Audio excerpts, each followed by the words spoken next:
Hello, fellow nerds. I stayed up late waiting for this. This is the MX Master 4, and I'm going to unbox it today. Let's take a peek at the package. Haptic feedback. Logitech. I went for the gray color. Windows, Macs, Linux. All right, let's get it opened. Bluetooth Logic Bolt. Haptic Sense Panel. That's what I'm really excited about. And I will, during the unboxing, point out all the negatives. I bought this device, paid my own money for it. I don't have to wait for an embargo or anything like that. I paid $120 for it from Amazon. And I will put a link down below. Oh, that's not how you open it. Plain box after you get into it. Ooh. Okay. And that's it.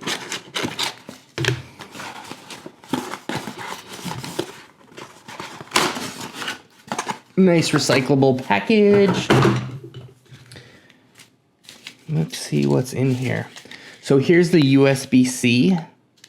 I like that it's nice and tiny. One of the things I've seen a lot, I actually watched a couple other reviews, is people were asking if you could put this and store it in where you recharge the mouse. So let's see.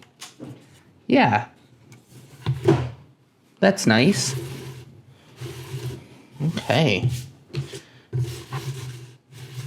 I've also heard that people didn't like the way the skates felt.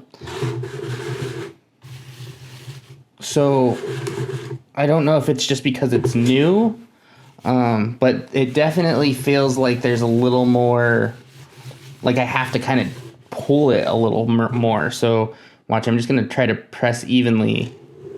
Yeah, the one on the right wants to, the MX Master 3 wants to, maybe it's because of this. Let's see. Let's rip that off. Let's look at the differences, and then I'll try the skate test again. Oh, a lot more similar. Okay, you know what? It does feel like a little bit more, but it also feels more consistent.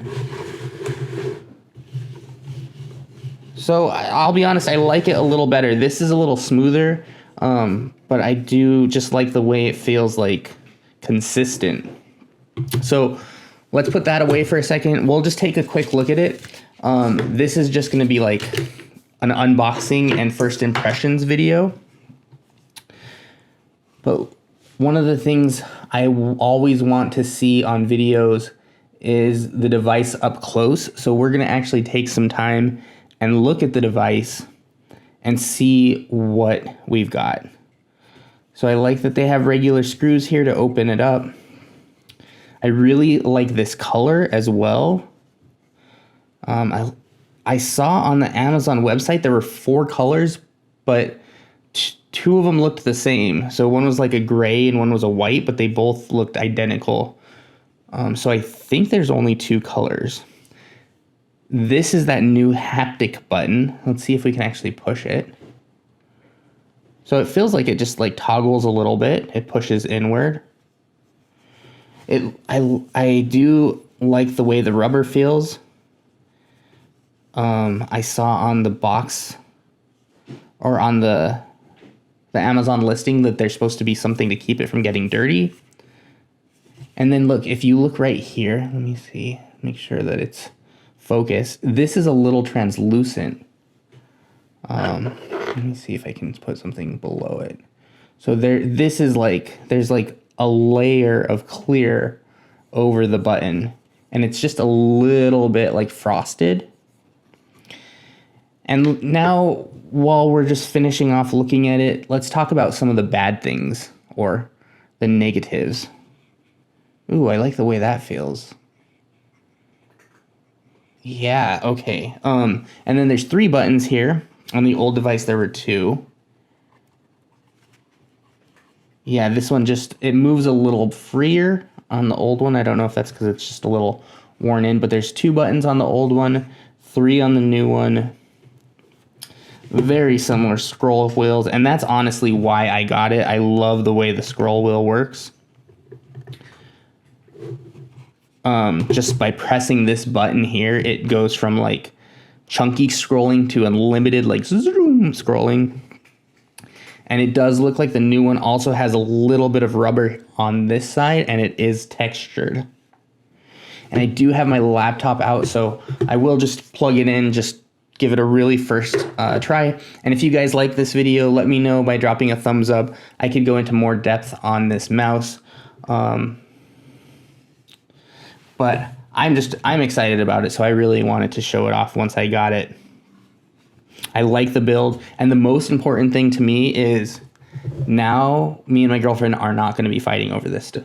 We both like editing videos, and I like to do some 3D design work and setting up my models and, you know, getting my YouTube videos all going and vibe coding and stuff. And so this comes in very, very clutch because using the trackpad on the key or on my laptop is not fun.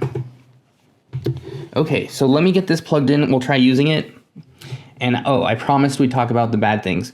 125 kilohertz is the polling rate. That doesn't matter to me very much. I haven't noticed it, but compared to similarly or even lower priced options, that is not good.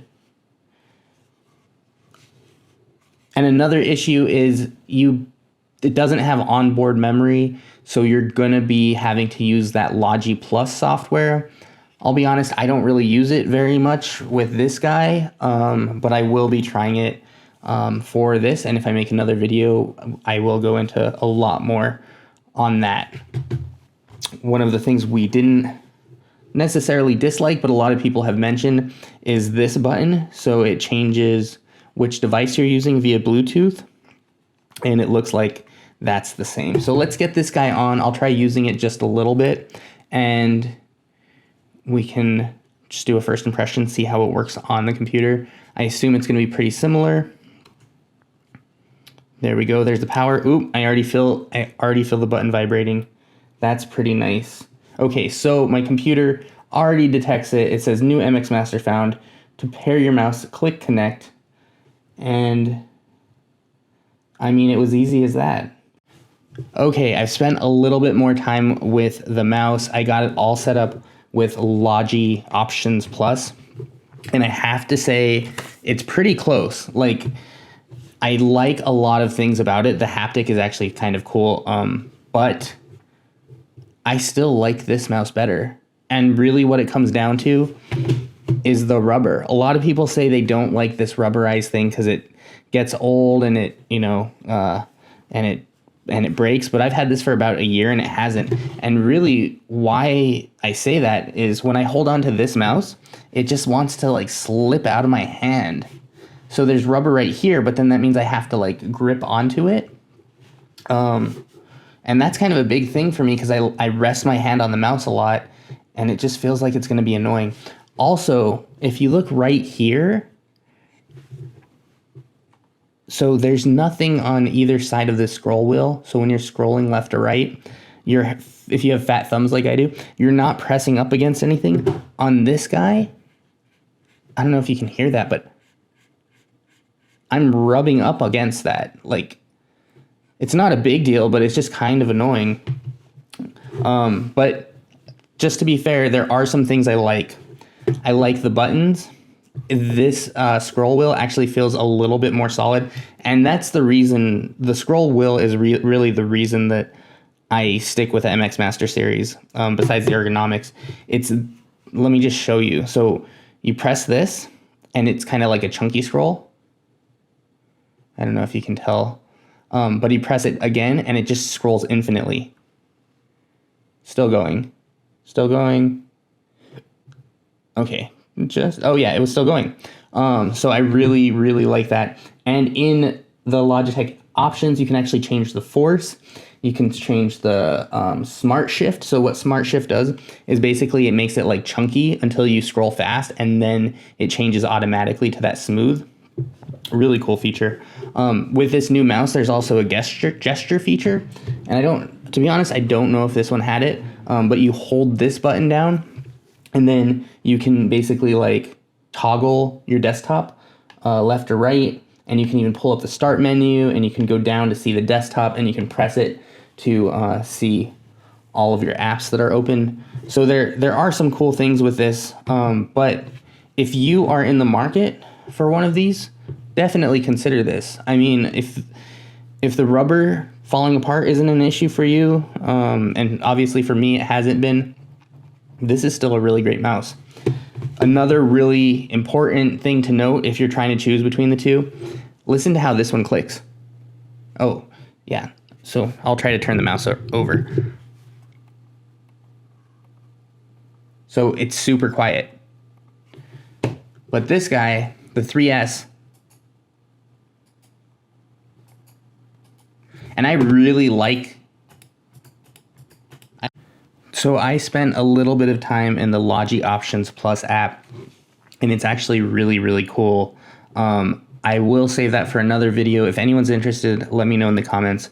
But to finish out this video, I just want to do a comparison, specifically focusing on the new features that you're going to get with the 4 versus the 3S. So one of the main things is this haptic button, and you can change that in the settings on like how forceful you need to be. And I do like this compared to the button here, just because you don't have to actually be on top of the button. So you can like press it like that. And this one, you need to actually like kind of move your thumb back really to get it. The other thing is the scroll wheels are very similar. This one just feels like a little bit more solid. And this extra button, now that I've explored the app a little, it makes more sense. So you can use this for gestures, or you could even use a spotlight effect. I think they've done a really good job adding features to the Logi Options application. They have a lot of settings you can change. And with the new action ring, you could really customize that to do kind of whatever you want with macros. And I did test it. You don't have to log in all the way to be able to use it, which is nice. I was able to download the app without logging in and also make most of the changes. I just couldn't get the plugins to work. So overall, pretty cool mouse. I don't think it's a huge leap, especially because you can use that new action ring with this 3S. You can actually set the action ring to go with this button or this button. And if you haven't tried it out, I recommend giving it a shot. I know people like to hate on Logi Options, and I actually didn't use it for like a year because I just thought there wasn't much to gain from it. But after jumping in now, I am definitely going to make use of it for my videos. I think that highlight feature is really cool. I think the action ring's awesome. And it's tough, right? Because like this is kind of a gimmicky feature, but after using it a little bit, it's hard for me to want to go back to this mouse. Like, I like the way it feels better and I like the grippiness, but I'm already kind of hooked on that haptic. Yeah, I guess I'll leave it at that, and I might do like a follow-up in the future, especially if you're interested in that. I like to do a lot of tech news, 3D printing. Right now I'm working on a comparison of true wireless earbuds. I've got a bunch. I have some AirPods 3 on the way, and I like to do like completely honest reviews. None of the stuff I get is sponsored. I do it just because I really enjoy it and I want to share. And I also have an IQE-X. It's a 4-headed 3D printer build that I'm about to start, and I just finished my Gajuino build. So a lot of cool, fun tech things going on here, and I really enjoy like interacting with the community. So if you guys have any questions or concerns or feedback or something you'd like to see, let me know. And I'm really happy I got to show this mouse off. And it's pretty late, so I'm going to hit the sack. But thanks so much for watching. I'll catch you on the next one. Bye, nerds.